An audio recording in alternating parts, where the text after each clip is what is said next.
She wants you to suffer.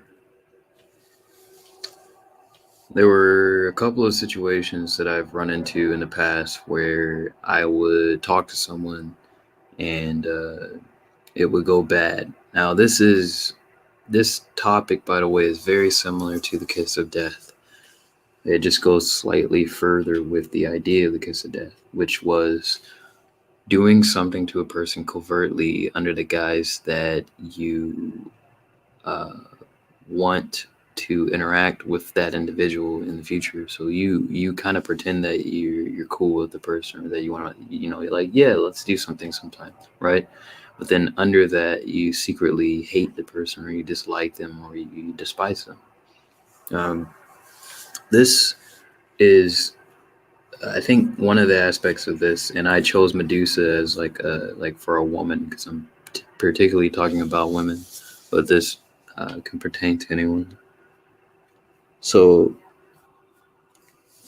the trauma and the slights that women feel in the past, where men they've interacted with, they often take these traumas and these things that have happened to them, and they seek revenge on men, the same men, through the men around them. And I think I can feel this on a deeper level whenever it happens. I don't let them know that I can see or feel or sense whatever it is. But the women, when they do these things, sometimes I have trust. Sometimes, sometimes I trust the words that they're saying, but sometimes I can see right through it.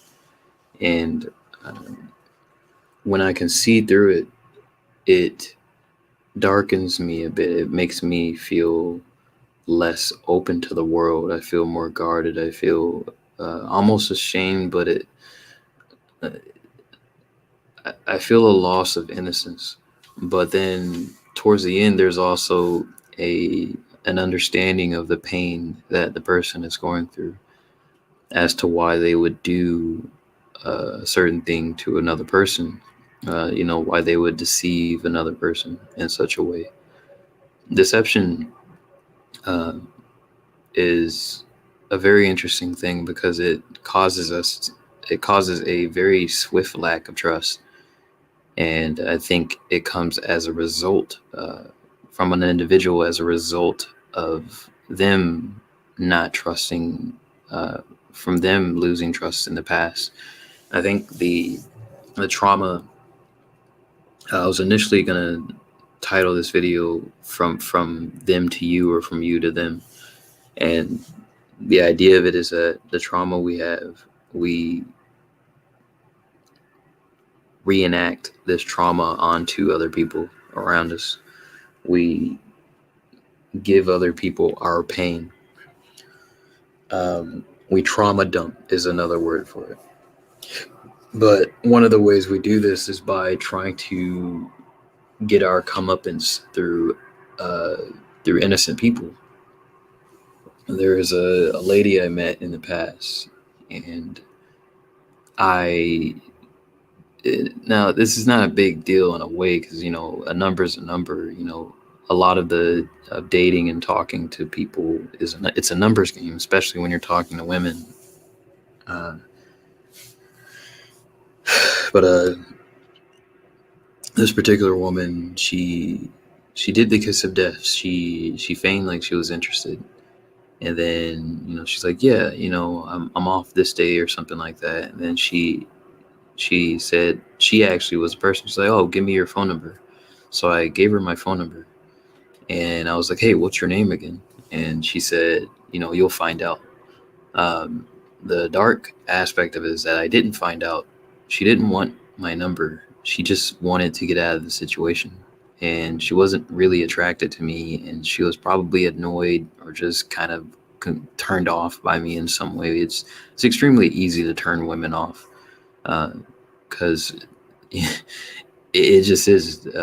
There's a lot of things you have to do right, which for women, their existence is very different. They don't see uh, a person's ability to attract them is like stages that they have to go through. It's almost like magic to them. It's something that just happens to them. But for men, we see it as something that we have to develop over years, months and months and years after failure after failure. But women, they see the enchantment that they get from males as something that just happens. They don't recognize that the man is toiling day and month and year after year to learn how to do these things. And so they can't even fathom the idea of a man who doesn't have the ability to attract them to be able to get better. They would just see that man as a low status male and just simply move on to another male that they see as high status. um, I think this view of the world comes because they see, um, and shout out to what's his name, um, Sterling Sterling Cooper, I believe is his name. I'm getting this from him because he was the one I've heard say it the most succinctly. Women, they come into the world with uh, value, and men don't come into this world with value. Intrinsic value. Women come into this world with intrinsic value, and so most of their lives, they're given things just merely off of existence, just off of existing. Even relationships and attention from males and things like that.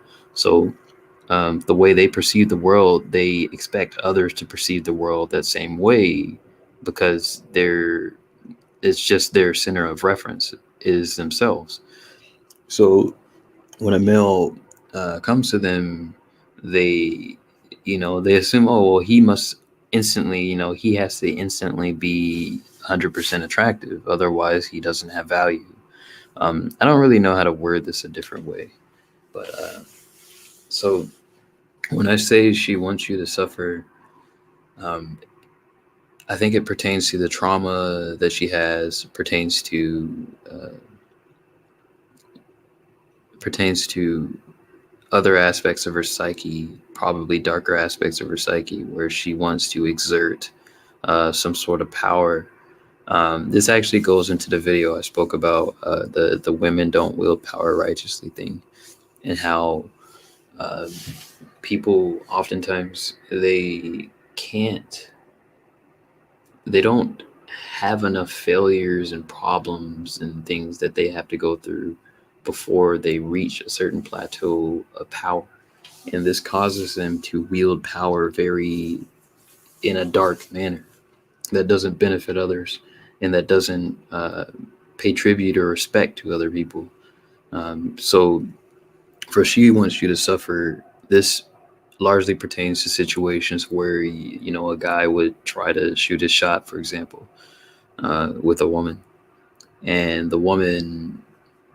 Now, generally speaking, when you shoot your shot and you try to talk to a woman, you get the simple scenario where you say, hey, you do something and you talk to the woman and you say, hey, can I get your number? And it implies that you're attracted to her and you want to take her out. And the woman has two options. She can say yes or no. It's really binary. But then the secondary option is to go off road and to humiliate the men.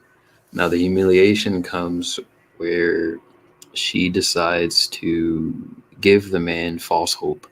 And the false hope, uh, it allows her to make the man. Now, here's another thing.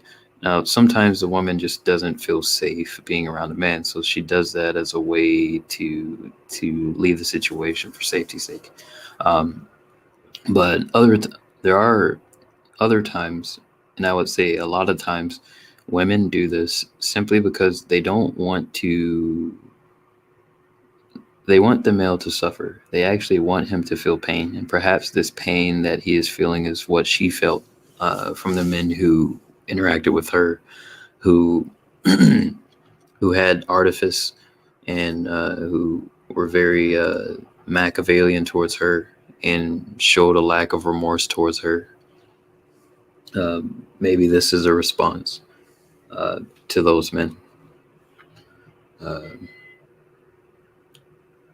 Now, what does this mean? This means that Many times when you're interacting with people, particularly females, you're going to run into a lot of emotional roadblocks, and these blocks will be there as a it'll be there as a result of the men who've come and go, who came and went, um, literally and figuratively, from that woman's life. You're gonna have to deal with those issues, or not, or you can literally just go, "I'm not dealing with that." But um, she literally wants you to suffer, but perhaps she wants you to suffer because of what she's suffered in her life. It could be an uncle, it could be a father who treated her wrong, it could be a brother, it could be a best friend, it could be her romantic partners in the past.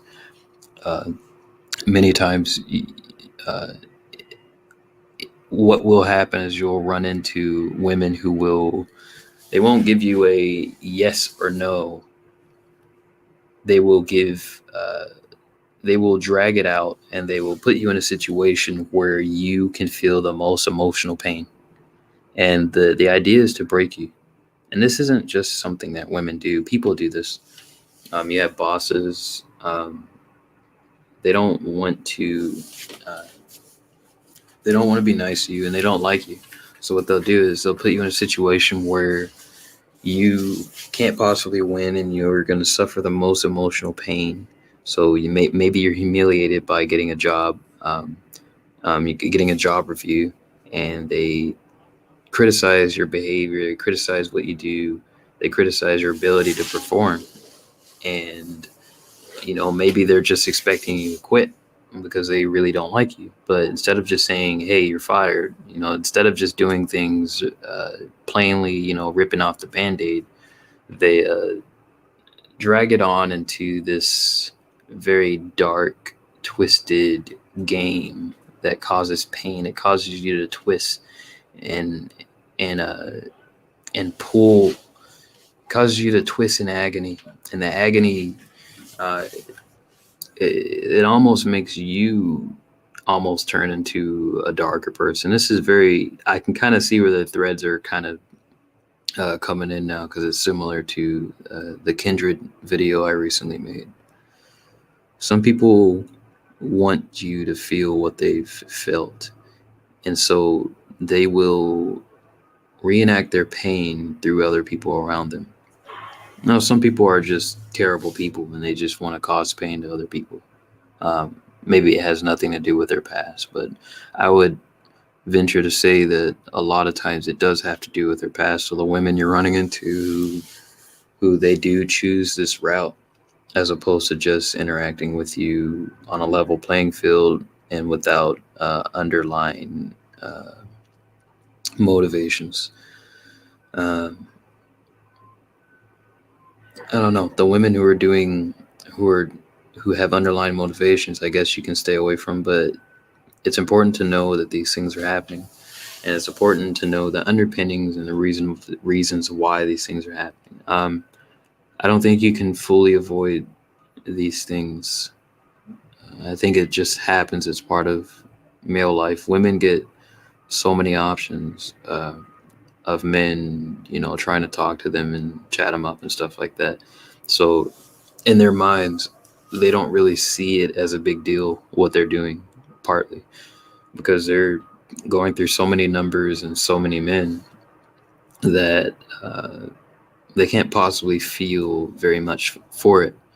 Now, the men in this situation, a lot of the men don't really have a lot of options, so they feel it much more abjectly. It's a stronger feeling, especially if they're alone, uh, if they don't have women and stuff like that, and they're gonna feel it. It's gonna hit them pretty deep, um, and it could turn the male to hatred. It could turn the male to not liking females. Now, women oftentimes, they'll claim that males are misogynist and things like that. At least just as far as their behavior, as far as the things they say regarding women and stuff like that.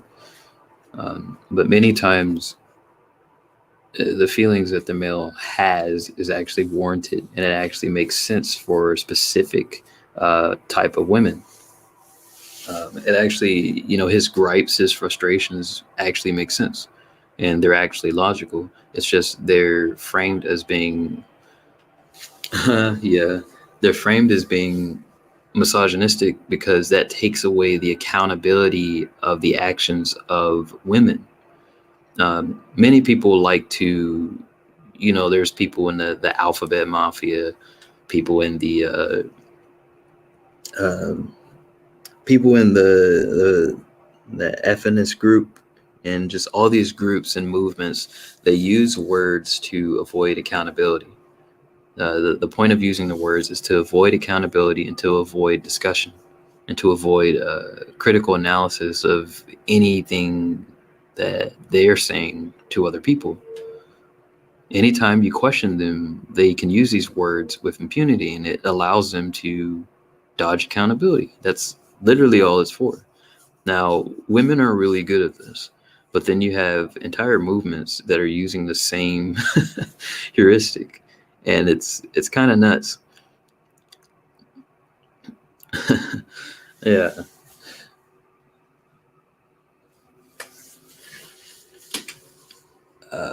I think this is one of the most interesting points that to backtrack a little bit. Um, I think when it comes to, maybe I should show my face since there's a person in here. I think when it comes to women and men, many of the ways we interact in the modern day are different than how we used to interact. In the past, males used to court women. They used to go out on multiple dates. Like they'd go out on like 5, 6, 7, 8, 9 dates, and then eventually get married. And I think the whole idea of paying the woman's way was tied to courtship.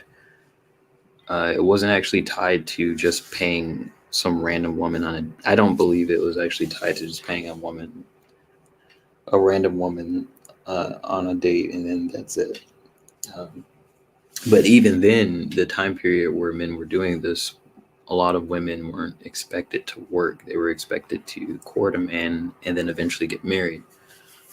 So the whole it's kind of carried into the modern world where women still want that as a privilege. Um, but you get situations where guys will take women out on dates, and after the first date, the woman already knows she doesn't want to be with the guy, or she doesn't want to go on another date, or she doesn't want to give him access. She doesn't want to give him the goodies, right? But she'll still take the food. Uh, it kind of goes into that she wants you to suffer thing. You get women who go on foodie dates, and they'll be there just for the food, and they kind of dangle that carrot above the guy's head. It's like, hey, here it is. You might get it, you might get it. Nope. And then at the last second, she pulls it away. Maybe that night she goes back to the guy she actually wants to be with, but then the guy, he goes home and he's like, oh wow, I spent money. It's like, and sure, he wasn't entitled to a relationship just because or like fun, just because he spends money, but it still sucks. And it's not entirely honest on the woman's part. I think there's also an aspect of uh, there's an air of superiority that women have. They feel they're superior, and that's part of the reason why they don't want to pay for a date. They don't want to go halfway and be a man's equal. They want to be a superior. They want to be put on they want to be put in a situation where they are uh, pedestalized by the men. And this is partly why the whole feminist movement is like, said the F word. Oh well. Um, Partly why it's kind of a farce, because they don't want to be. Most women don't want to be men's equals. They want to be men's superiors. But the ironic funny aspect to that is, and this is getting very raw. The funny aspect of that is once when these women become men superiors, whether they get really nice jobs and stuff like that, they still want superior men. So it creates this very interesting scenario where most of society, in society, you have a collective group of women chasing their tail. And they don't even realize it until someone points it out. But then when someone points it out, they just, after the person points it out, the woman's still just chasing her tail. The intellectual equivalent of, you know, claiming you want to have what another person wants, that you need to be attracted to the other person, based off of just the dynamic that's going on between men and women.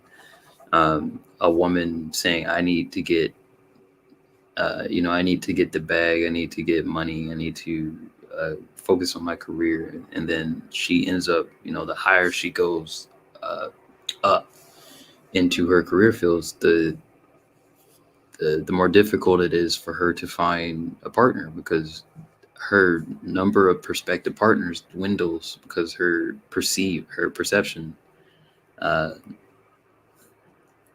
because of her perception. She was going to have a practice and see just men. Not good. To a stream from earlier to not. She was going to have it.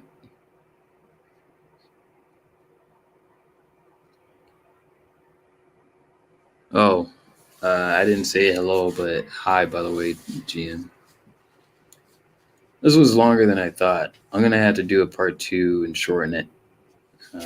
This will be the last video I do this morning. I think I'm going to eat rice and rice and some chicken. Kind of hungry. Anyways, let me do a recap before I get out of here. Somehow this turned into a discussion. No, you're good. You didn't derail anything. A lot of my videos are spur of the moment. I think I'm going to do a part 2 to this because sometimes I do discussions, but I want my videos, my, um, I want my, because you probably notice a lot of my videos, they're archetypes. And you put the archetypes together, you mix the archetypes, and you get certain individuals that you run into in life. I want to do short clips, but then I also want to do discussions. But when the short clips turn into discussions, then I want to do the short version of that discussion. So after I do this one in the future, I want to do a condensed version, probably a 3-minute version of this. So it'll be She Wants You to Suffer Part 2 or something like that. Yeah, I don't know. A lot of these ideas I'm just fleshing out. I was supposed to do an incel series. I haven't stopped doing that. Talking directly to incels and throwing up goals and stuff like that. Mental health. Sure. When would you like to do it? I mean, you can. That would be kind of cool. I'm sure you'd have more to add than the the typical people I hear talking about mental health, which I keep hearing people talk about mental health, but they don't really like. A lot of people are talking about like prawn use um, and stuff like that. Um, I keep hearing people talk about issues, but they don't talk about the deeper aspects of the issues or the root. They talk about just you know they clip the sides, and it's I can't be completely mad because they're at least focusing on aspects of the discussion that are important, but it's like one of those things where you see something growing and it's bad, and you just cut the leaf instead of just killing it at the root.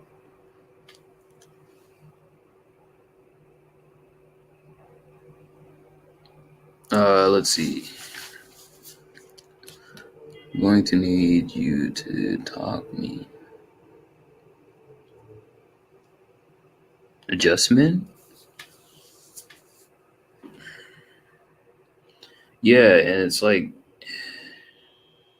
trying to figure out what you mean by that. Like women just counseling men. I'm going to need to... Oh, I mean, look at some of the YouTube videos, or look at some of the women who are getting a following on YouTube, just talking about men's issues and stuff like that. You could say they're just mooching, they're just trying to get money off of men's issues, but um, I don't know. I think if they can get the issues out there, it's good. Now, as it pertains to like actual women therapists and psychologists, uh, counseling just men, I don't know if that's necessarily bad. I guess you're saying they're specializing in it.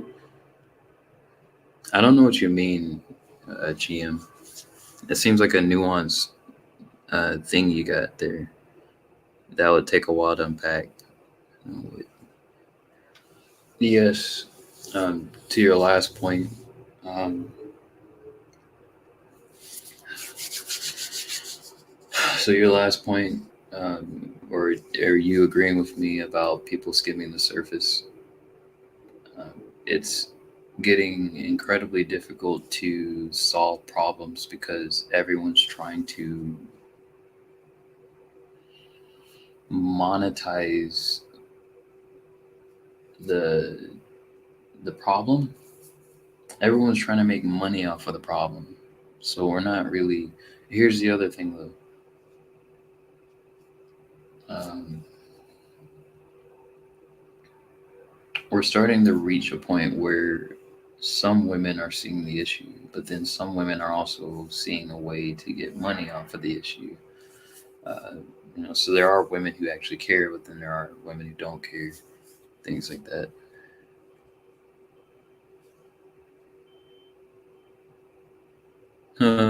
Yeah, that's typically what feminists do. They blame men for all their problems. Um, I hope people know that my channel isn't about blaming females for problems. My channel is the point of it is to illuminate certain aspects of the female psyche that are largely ignored, and to illuminate aspects of the human consciousness that are ignored. Um, there are micro and macrocosms to the things that are going on. Males have largely been unaware of the Machiavellian nature of most females around them for a very long time because uh, society paints women as being uh, wholly virtuous just based off of being women. Um, but what I am doing is to illuminate the darker qualities in women and to illuminate the darker qualities um, that people. I want to make people uncomfortable, but I want to do it in a way that respects um, everyone by calling out the truth. And I've been criticized for talking about dark things. I've been criticized for being bitter towards women, misogynistic, and things like that. Um, here's the thing: if we actually did get to a point, here's my gripe with the whole misogynistic thing: is that if we did get to a point, a critical mass where you have uh, women doing things to guys in secret, and these guys end up, either you know doing that stuff or they end up doing something bad to someone else, then people are going to, of course, we're going to want to figure out what the enemy is. But you have, of course, on the news, people will be like, "Oh, it's the mental health of the men. They're mental, and we got to figure out ways to help them to not do wrong, and we just got to teach them to respect women." It's like, here's the thing. One of the things that I've realized intuitively is that males and females are essentially mirrors of each other. Criticize. Um, males and females are mirrors of each other. So many times, whenever you see opinions of males and opinions of females, they're mirroring things from each other. Women complain. Like there's a woman complaining recently that men use online, like what is it? Uh, Prawn sites. Men will go on prawn sites and they'll watch videos. Um, I'll do a video on that. There's some women who have discussions online about. It's actually one of the women I interviewed. She discusses with a group of women about prawn use, men's prawn use. And when I say prawn, I'm referring to the word I'm not going to say because I don't want YouTube to lose its mind. But they talk about a lot of those things without realizing that there's a lot of things that they leave out, and I just wish that sometimes I wish I could have the discussion, but that's another thing. Criticize. What are you talking about, GM?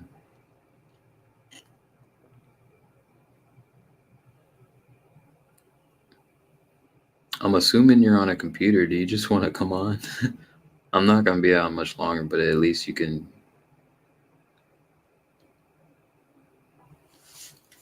I don't know what you're talking about. Yeah, I know your channels. Wait, that's my channels for blaming. Blaming. Is your channel about blaming females though? Like for real? I'm thinking you're. I mean, there's a difference between blaming someone and calling them. Well, no, there's not. Oh yeah. I have friends, and some of them have access to my channel.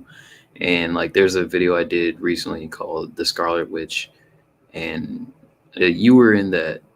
You were in the comment section. I was criticized for talking about um, that, and the person was asking me if I was okay because I was talking about these things. I'm used to looking into the darker aspects of human nature now, but some people are they're more optimistic than me naturally, and I think that causes them to see what I naturally do uh, as being an indication that I'm not okay, uh, or that I'm suffering in some way, or that I'm bitter towards someone.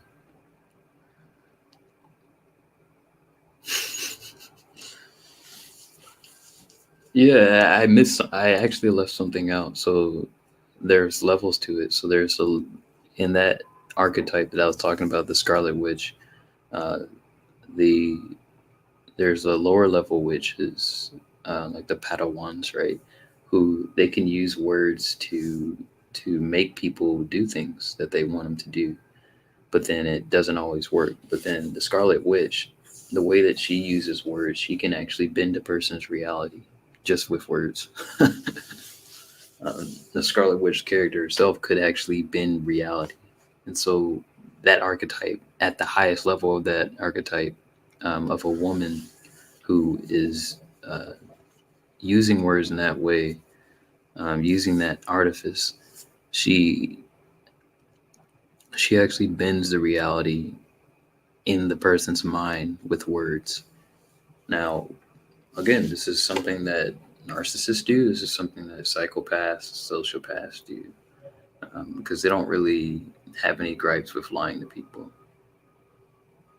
Uh, you actually, this is probably going into that thing you wanted me to do, where I did a where you wanted me to do a psychological analysis of you. So your situation, based off of how you were raised and your issues with your upbringing and your I don't know if you want me to say it on this platform, um, but based off of what you told me about your upbringing and about the people in your life who've caused you suffering to a certain degree, uh,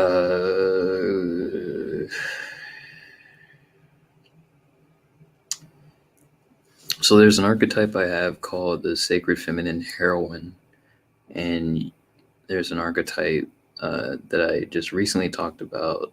Um, mm, there's another dark archetype, but I think you fit. So you're not, you don't fit under the sacred feminine heroine, but you do have certain attributes. Okay, sure. So you don't like your mom, and I'm guessing your mom was just a bad person. She was probably morally bankrupt, probably a narcissist. So you knowing that, so your archetype is, uh, it's a very interesting one because you're almost like I can't really say like him. I was about to compare you to Tony Stark, as a Marvel character, but his dad actually had good intentions secretly. He just didn't really spend a lot of time with him.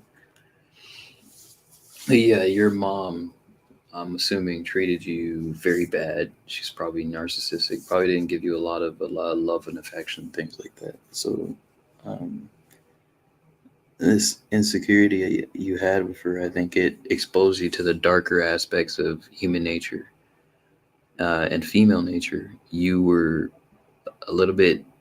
You were. It was easier for you to accept these things than the average woman because you faced these type of behaviors from your mother very, like, it came suddenly and you really couldn't escape it.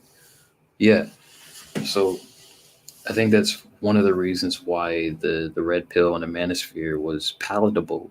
The ideas that we talk about are palatable for you is because you witnessed it fully. Now here's the thing though. The average woman witnesses their moms doing the things they do to their fathers or the men around them. So I don't really think I'm trying to decipher the difference between you and the average woman then though, because they can see these things too. The daughters can see these things happening. I think the difference is your mom was targeting, like you were the target of her malice as opposed to men. From what I understand, though, you had a man in your life that um, was helpful towards you and probably either a sibling or something like that.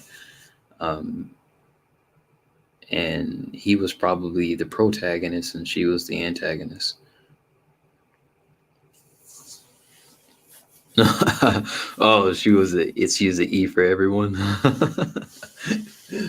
Your mom was rated E for everyone. She just felt like everybody, pretty much everyone, could get the hands. Basically, that's hilarious. Um,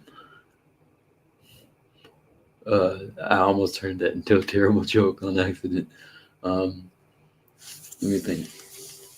Yeah, you don't. So you don't fit into the sacred heroine archetype because sacred heroine archetypes, they are aware of darkness, but they don't they don't focus on darkness. They're more positively oriented, so they're more optimistic, I believe is the case.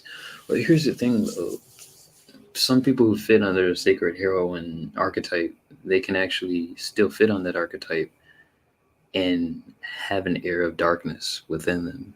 But they don't do it as much. It's not obvious. You have to kind of poke and prod to get it out. Since you're uh, GM, since you're since you just kind of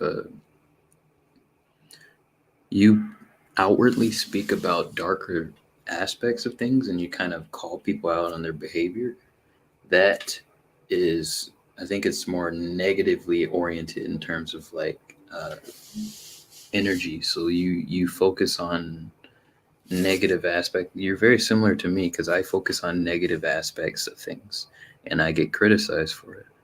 um, so I think you're naturally more pessimistic, um, your worldview starts from a negative end, which again I think it's similar to mine, uh, and I think it has to do with your upbringing. My upbringing, I think, also kind of gave me that kind of um, perspective. It gave me that kind of, I start from the negative. I can see the positive, but because of how I was raised, negative things are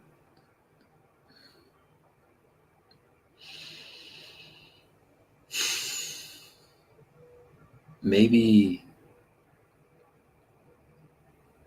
negative things are more palatable, but I can't even say it's through my own design. It's just almost like I'm susceptible to that kind of thinking because of how I was raised, because of the things that have happened to me. So the experiences that you've had in your life, maybe there was a net negative. And now, when I say negative, I'm not implying that you're a bad person, and I'm not implying that. Um, I'm not trying to imply that you have. Uh, uh, I'm not. I'm trying to be purely objective here. Oh man, of course I'm tired.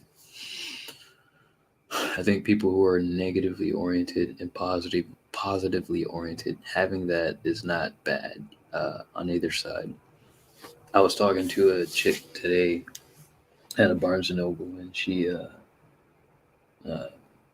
told me her career prospects and what she wants to do in the future, and said she wants to be a politician. And she told me she wants to change things and things like that. And I could sense an air of naivety. And I don't know if it's 100% true.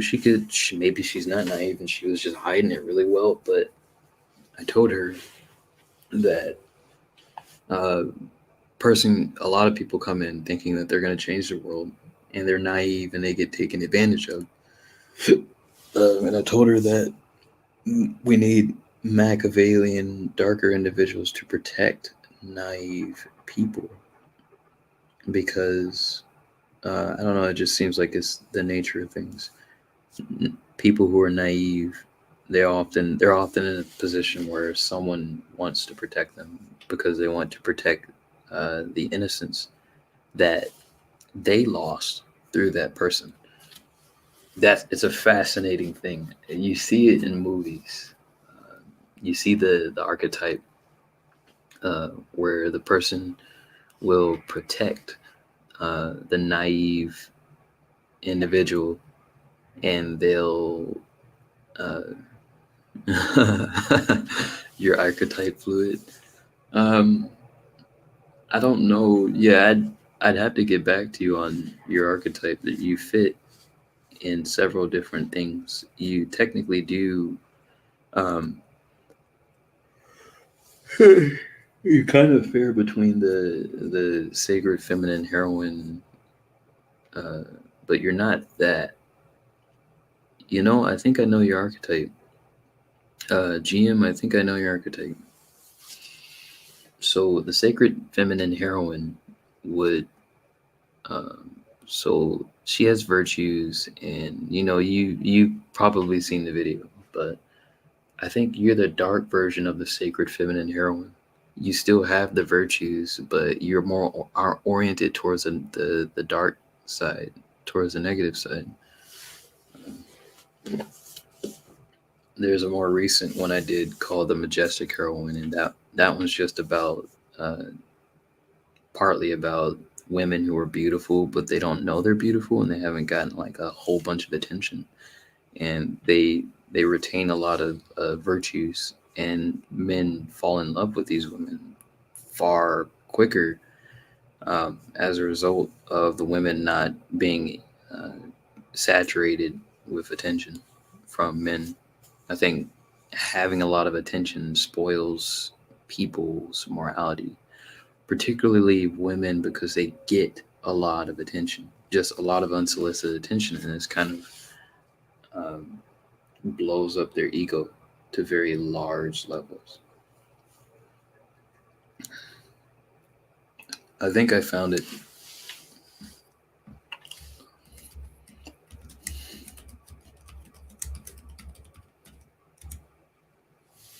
There you go. That's probably the closest that I can get to your archetype. It's a dark feminine heroine because you have this you have a you seem to have virtue, but your virtue is oriented in darkness, almost like Batman.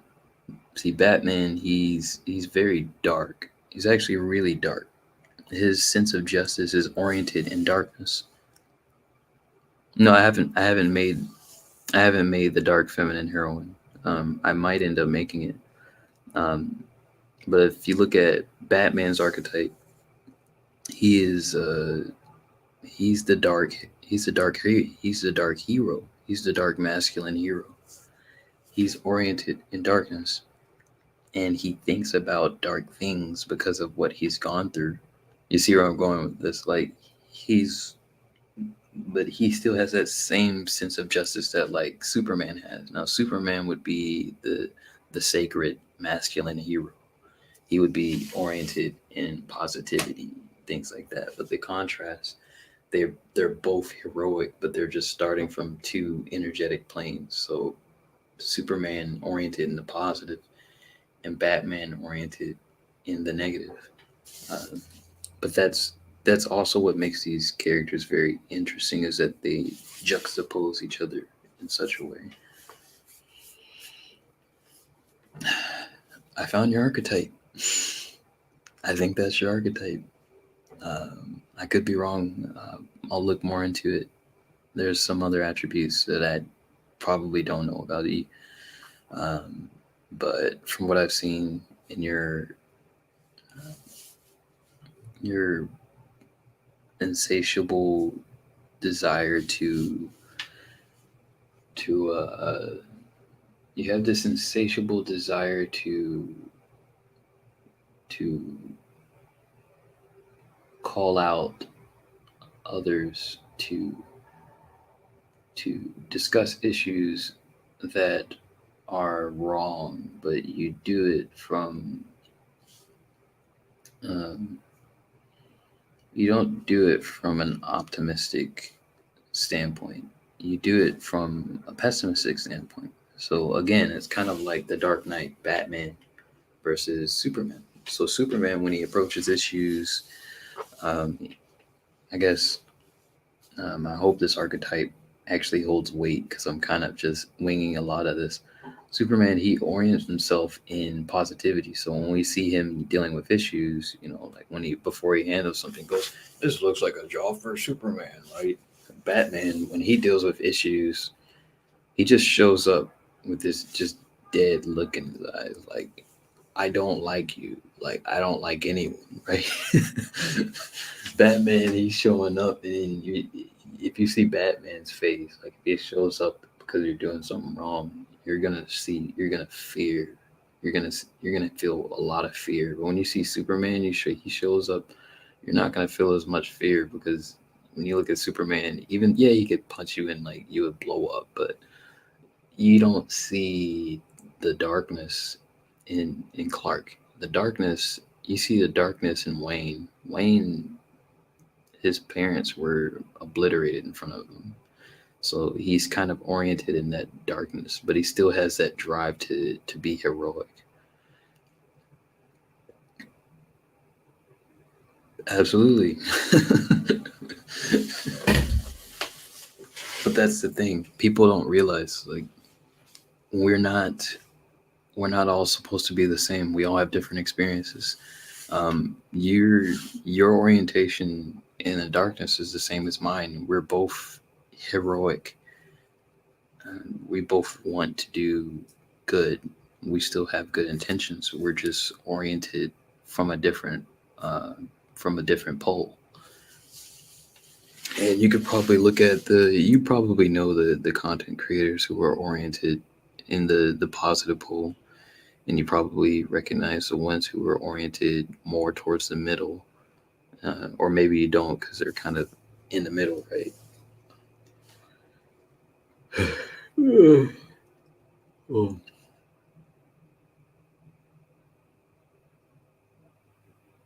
as well trained, as well fed as mine.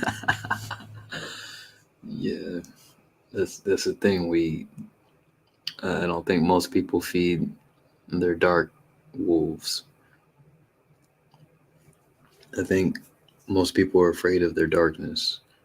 Uh, so I think that one's less common. But a lot of people indulge in their positive side because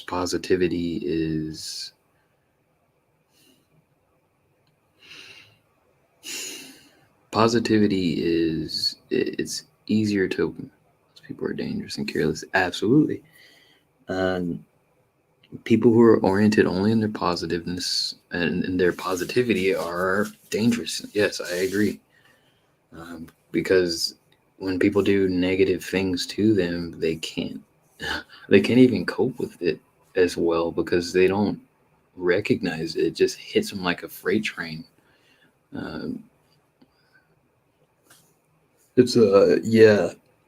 Um, and now that I understand my dark side a little bit better, especially with all the things that I've gone through, and again, I'm already oriented in darkness. I've been oriented in darkness since I was like 8 years old, um, just because of what happened to me when I was young.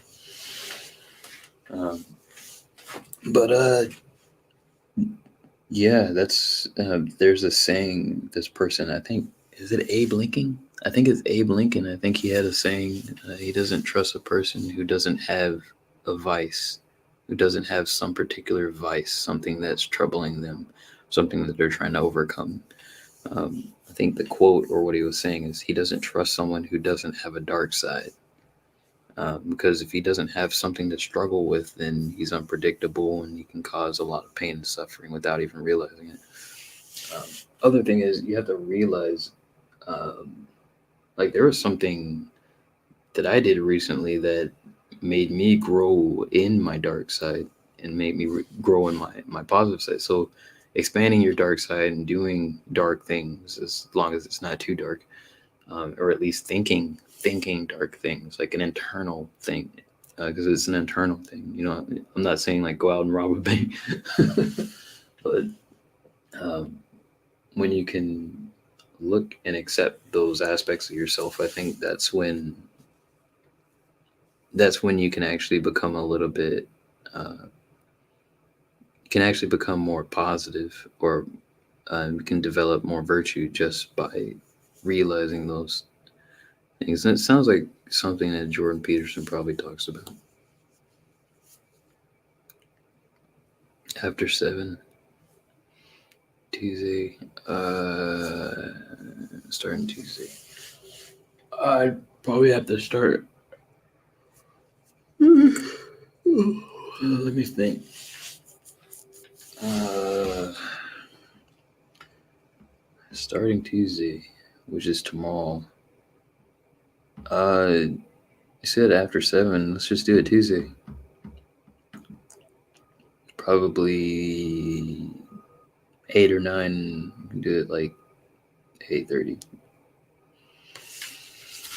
Do it. Let's do 9 o'clock. We can do it all the way up until 10 or 11, or just however long it goes. If that works for you, I'll send a. Uh, Use my. Yeah, let's do it. We can do it Tuesday. Let's do it on Tuesday. I'm doing a. Cool. Thank you. Absolutely. Send an email, please. You said tag me. I want to do it on mine, if mine can handle it. I'm hoping it can. I'm not sure if it fully can.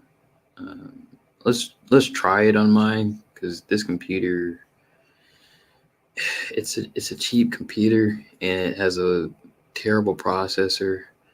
Uh, but I have a really good connection where I am, so I'm pretty sure we could probably. I think we could make it. I think we can make it through like a couple hours without it causing too many issues. So let's do it on my channel because I haven't actually hosted something in a while, and it would actually be good to have a discussion. That way, we can at least bring some stuff to the conversation.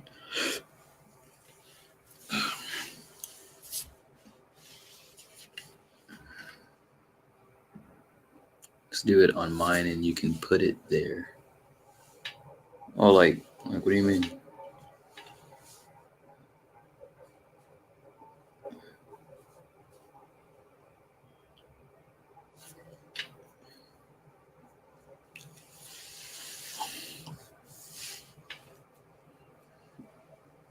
Oh, okay. Yeah, I'd rather do it on mine because I don't. Um, what's the word? You said you'll restream it. Yeah, I'm sure we'll figure it out. Um, you have my.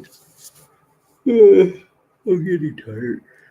You have my main email, the one I use for the site, uh, the one I communicate with you on. So let's correspond there. I'll send you an email so that way we're in communication and get it set up.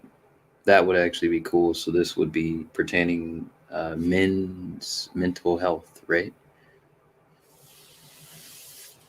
Which is going to be a deep dive. Just I can already tell that's going to be a deep dive.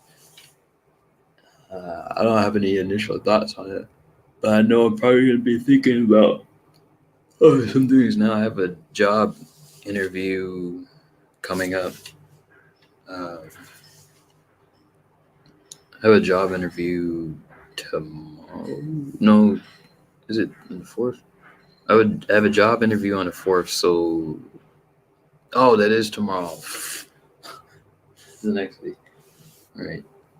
Yeah. So the job interview goes from. Uh,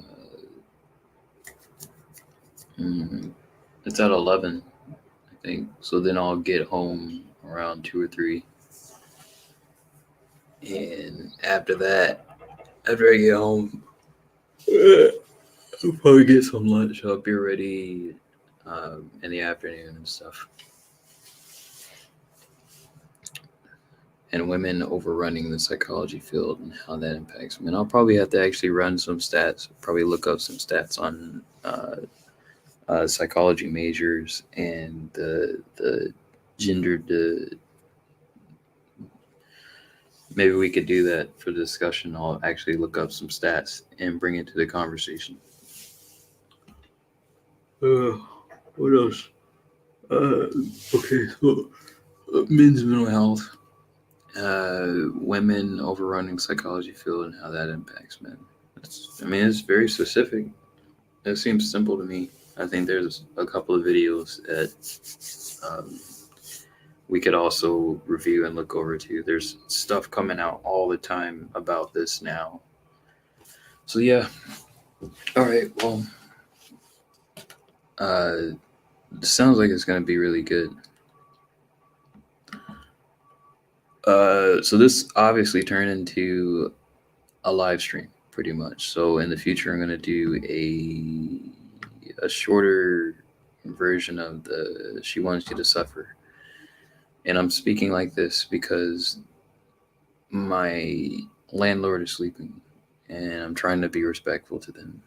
Um, whenever I do, whenever we're doing our live stream, I'll be able to speak with my full voice and stuff like that because it won't be too late. But right now it's too late, so I got to speak like this. Um, yeah, so I guess what should I talk about now? I'm going to talk about directions that I want to go from channel, and then I'm going to head out and I'm going to eat some rice. So the direction I want my channel to go is I want to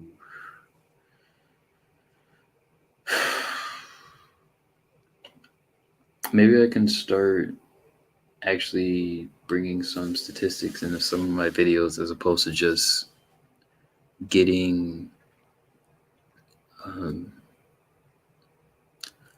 some light statistics. I don't want to turn into a wheat waffles channel, because the wheat waffles pretty much already does the super stat thing, and then you have other bigger channels like Rollo Tomasi's Rational Male. He throws in a lot of stats on a lot of things that he talks about, and he also studied behavioral psychology.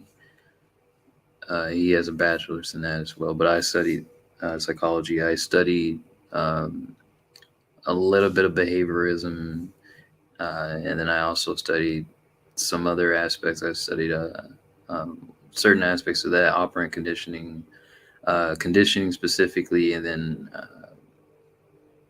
other aspects of psychology that were very. There was a lot of different branch offs. There were a lot of different schools of thought, and there's a lot of different people involved in psychology. Some of these things were involving advertisements. Some of these things were involving predictive behavior and conditioning behavior and things like that. I think that's where behaviorism comes in, with like classical conditioning, operant conditioning, and such. Anyways, oh, I'm glad you can hear me fine. I just don't feel like I'm speaking with my full resonant voice. So I guess whenever we stream Tuesday, okay, tomorrow is Monday. Today is Monday, so we would be doing it tomorrow. Okay, I had to think that through, because I didn't realize it was past 12. All right.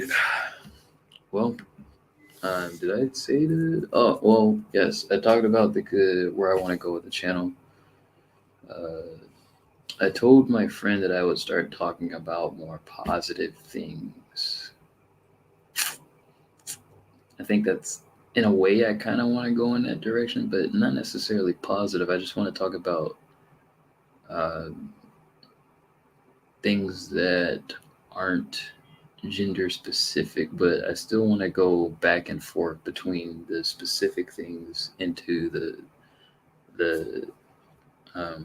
so back from the general things that can apply to everyone, but then also back to the specific aspects of things every now and then. I kind of want to dip my toes into trying a different way of speaking and talking about the issues. Uh, all right. Well, anyone that is listening, it's kind of it. Today is good. 9 right. Yeah, let's do 9 o'clock, and we can go. So from 9 o'clock, just as long as we need to go, I'm good with that. If you're good with that, and I'm gonna put it in my phone.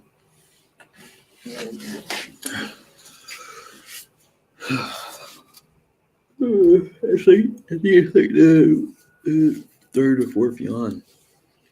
What would be good is if I can actually put up videos. When I share videos, it doesn't really work all that well. But send me a. I mean, are you cool? So, do you want to join my? Do you want to join my stream, GM? Are you good with that?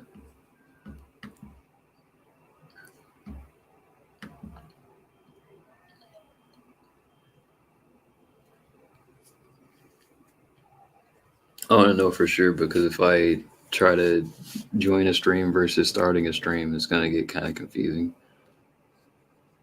We could also do a thing where we could.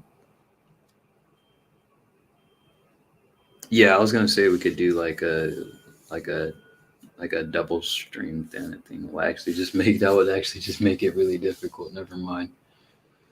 Uh, yeah, cool. That works.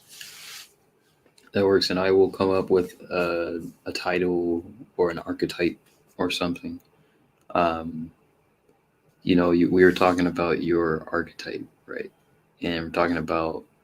Well, I guess I could archetype myself, and we could just. I'll come up with a title for the stream that will be interesting. You'll see. Uh, yep. That's all I got. Alrighty. See y'all.